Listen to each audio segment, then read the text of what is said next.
tassa bhagavato arahato samma sambuddhassa. Namo tassa bhagavato arahato samma sambuddhassa. Namo tassa bhagavato arahato samma sambuddhassa. Buddhang dhammang sanghang namasami.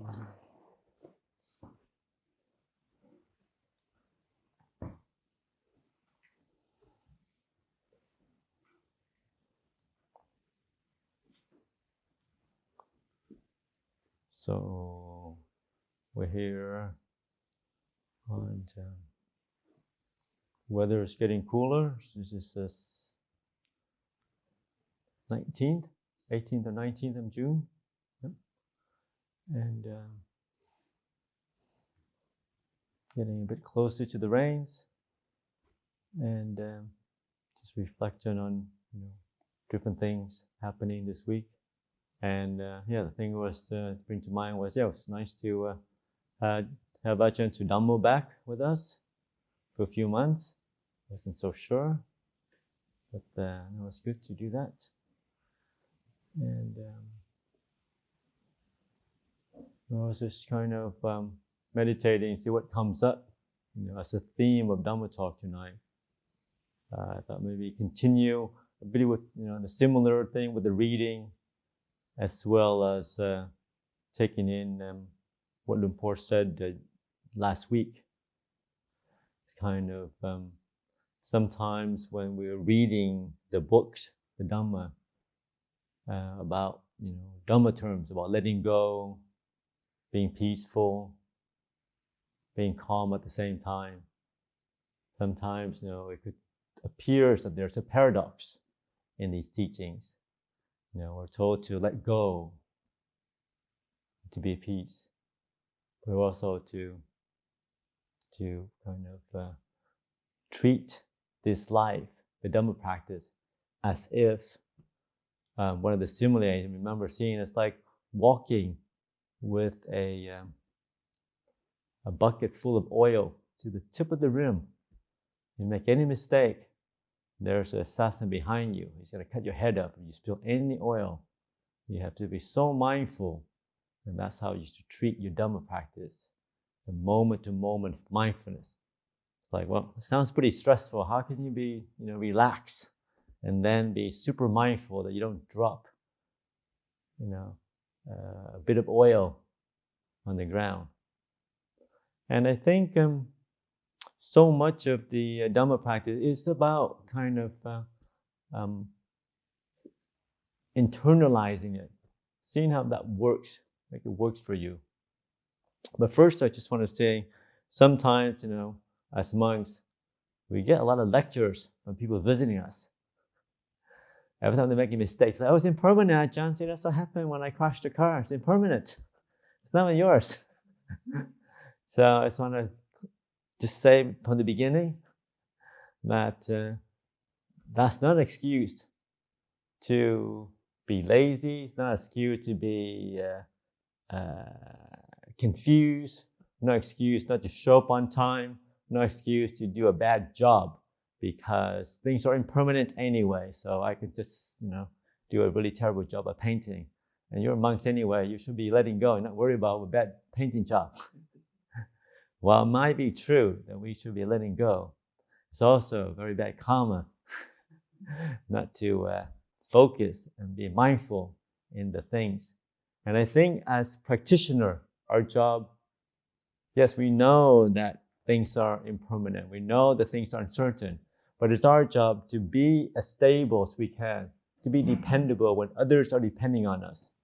If you're in the kitchen, yes, it's impermanent. So maybe you get the meal at 10 o'clock, maybe you may get the meal at 12 o'clock. It's all impermanent.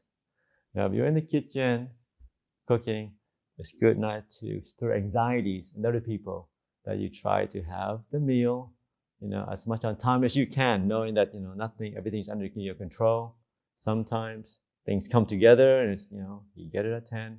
Sometimes people are late, and we know that. But as practitioner, hopefully your job is to act out of kindness, act out of compassion, act out of thoughtfulness, not to stir additional anxieties in people, and not to use it as an excuse, not to put a lot of effort in everything that we do. So our job is to be stable within the realm of samsara, that things are unstable. Things change very quickly. But hopefully, as a community, we are supporting each other by being stable, by being thoughtful, by being kind. Even though with the kindness, kind intention, we know that sometimes we still do upset other people unintentionally.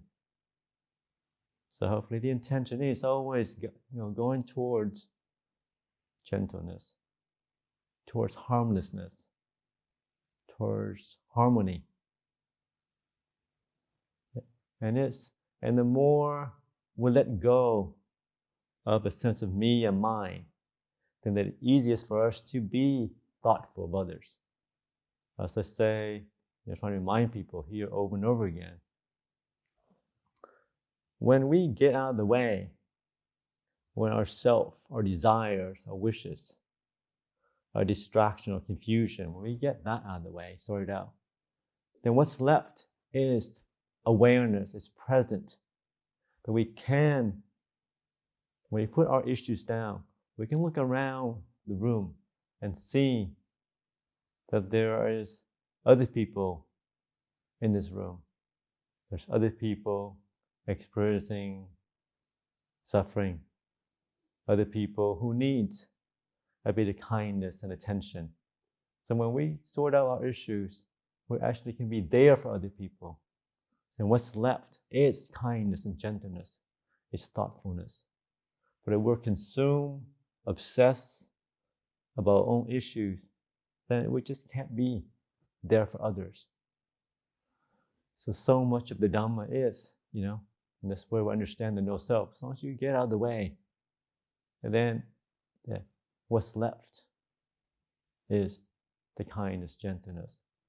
But, obviously, as we're all a work in progress, there are not bits and pieces of us that gets in the way from time to time. So there is worry, anxieties, things are not turning out. Reflect, how am I getting in the way? Where is it that my sense of self is expressing itself and making things a mess?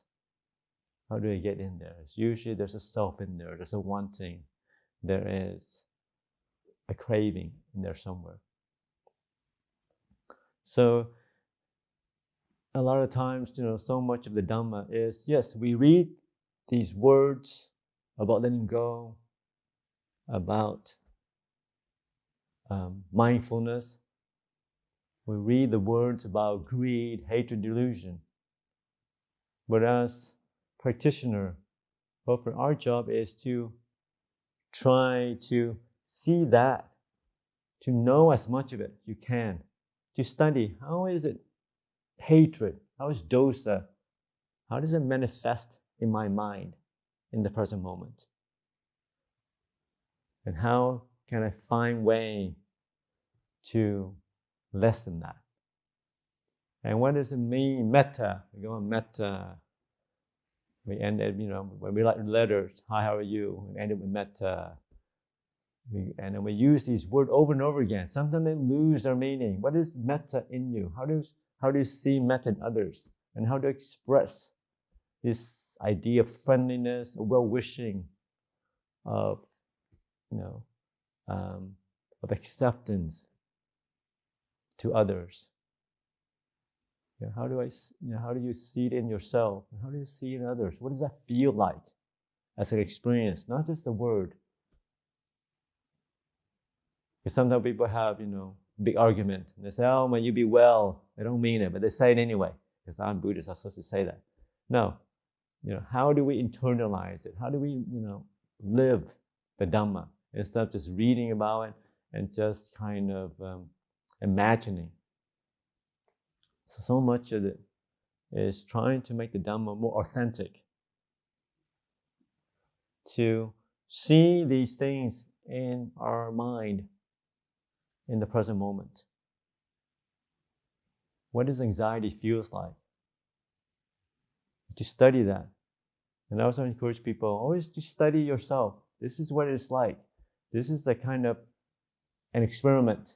This is the human laboratory, the social laboratory, where we have the opportunity, the space to understand ourselves better, to see what does it feel like when you're happy? What does it feel like when you are annoyed, irritated? What does it feel like when you're disappointed? And the point of the experiment is just to understand these mental states better, not to get caught up in it, not to take it as a self, not to say, oh, really, oh, I'm so wonderful, this is so beautiful, I'm happy, that I'm happy, or I'm depressed, I'm sad. Just to try to understand there is sadness in you. What does that feel like? There is happiness in the mind. What does that feel like in the body? There's joy. What does that feel like? There's jealousy. There's irritation. As long as we don't make a self out of it, so as long as we continue to study it, to investigate it, then the more we see clearly, the more we understand, you'll see it's kind of the magic of the Dhamma. Problem starts to fade away. Things will become lighter because you're not holding on to anything. You can experience these states, pleasant, unpleasant, and you can allow them to fade away. You're not grasping, not making a self out of it. Just things come and they go. Sometimes you have an argument with your friends here, and then it's okay. You move on. That's why I always want to encourage people. It's not a problem to have a disagreement. It's not a problem to have an argument. But what do you do with that? Do you make a problem out of it? You say, okay, now I've just had an argument with that person, so they're not my friend anymore. They're bad. They're my evil. They're my enemy now. Don't talk to them anymore. Or do you say, you know what? Yes, we have a disagreement, but we're still friends. We can still live together. We can still work together. We can still practice together.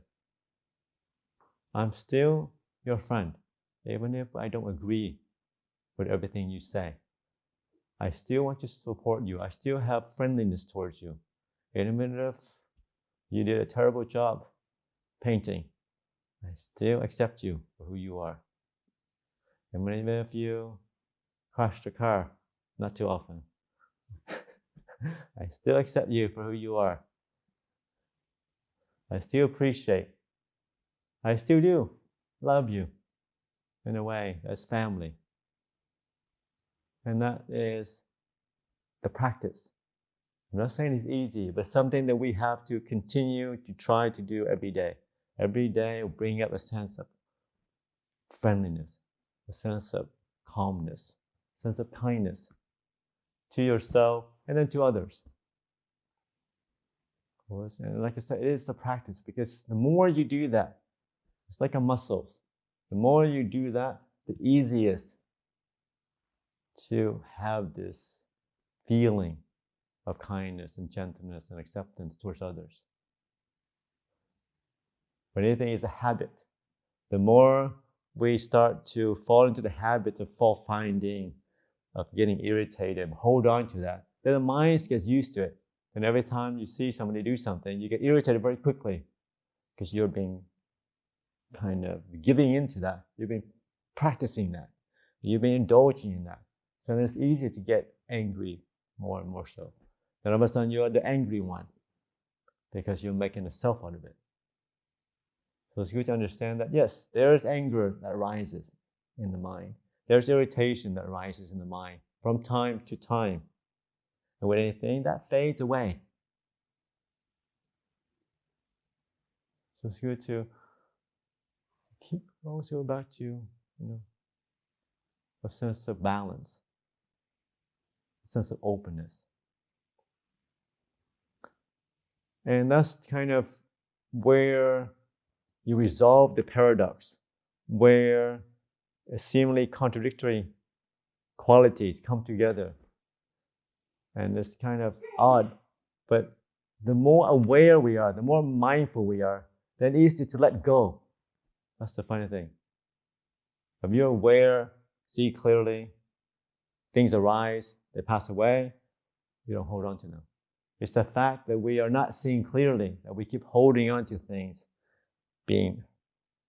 experiencing suffering, disappointment over that, and then having to force you to let go. You have lots of expectations, and then you'll suffer accordingly, because the world usually do not meet our expectations. Other people do not meet our expectations all the time. They do what they want. They don't do what we want. And that's the thing that we have to remember over and over again. People act according to their wishes, not ours. And sometimes, the more we expect them to do that, then of course, from time to time, we get disappointed. But hopefully, we don't take it personal. We learn to accept, to let go, to move on. Okay, that's what happens. This is what suffering feels like. This is what disappointment feels like. This is worry, anxiety feels like. That's okay. Okay, I can move on. So, as we have this great opportunity to be in a monastery, to have the space to study ourselves, to study others, to see how we interact. And like I said, it's like a mental gym that we get to practice. We have to nurture muscles of kindness, the muscles of calmness, the muscles of clarity.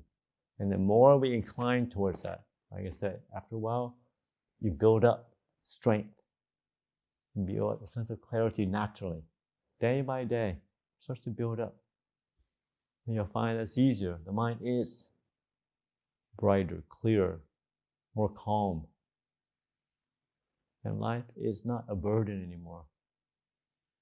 What used to stress you out, it's just, you learn to accept it. You learn to live with it. You don't make a problem out of it. So as I always encourage people, life is always less than perfect. And life can be, downright stressful from time to time. But as practitioners, hopefully what we're learning to do is not to make a problem, to accept things for the way they are, to learn to deal with it as best as we can.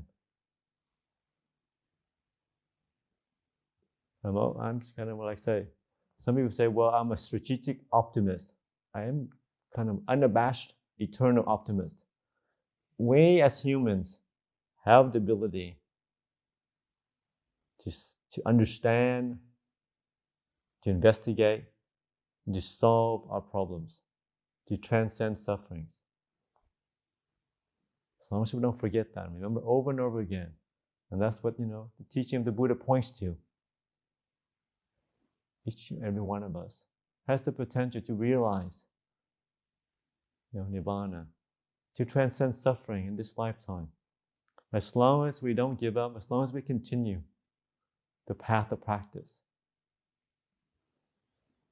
But with anything, it's just, one day at a time, one moment at a time.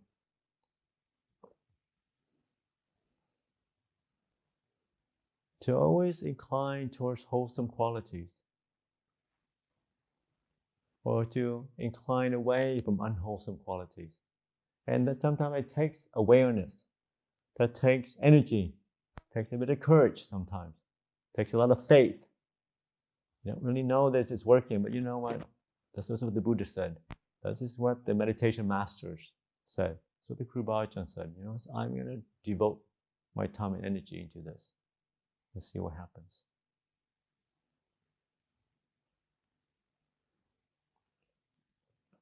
So in this monastery, we don't really encourage people to do too much reading. And sometimes you can say it's kind of a truism, some kind of bit of a platitude to say, what Ajahn Chah says so many times. The only book we recommend you read and to understand clearly is the book of your heart. To understand that in your experience. to understand greed, hatred, delusion in your mind. How does it express itself? How is the different varieties of irritation, of anger, different variety of aversion coming up? What does that feel like? And different types of joy and happiness also. The more we understand, the more we learn the language of the heart, and that's where liberation is. And that's the beauty of the Dhamma. With understanding comes the end of suffering. Understanding comes the solution. It's not like you have to look for it. Once you understand things, the problem disappears, really. Once we see clearly, understand suffering, we transcend it at the same time. The mind lets go automatically. But you don't have to force it. There's no willpower, there's no me doing it. Things happen. And you understand conditionality, understand anatta, understand that these things work all by themselves. All we have to do is continue walking the path. Everything will come together when it's ready.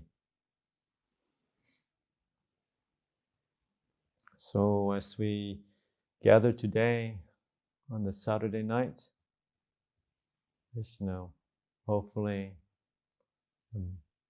coming together, sitting and supporting each other in the group practice as we're heading towards the rains retreat.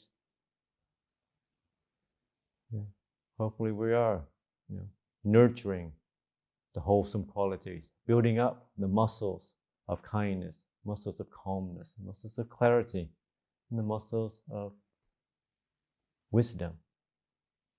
As we do that, you'll see the suffering fades away naturally. As you fade away, so is suffering. So I offer that for your reflection tonight.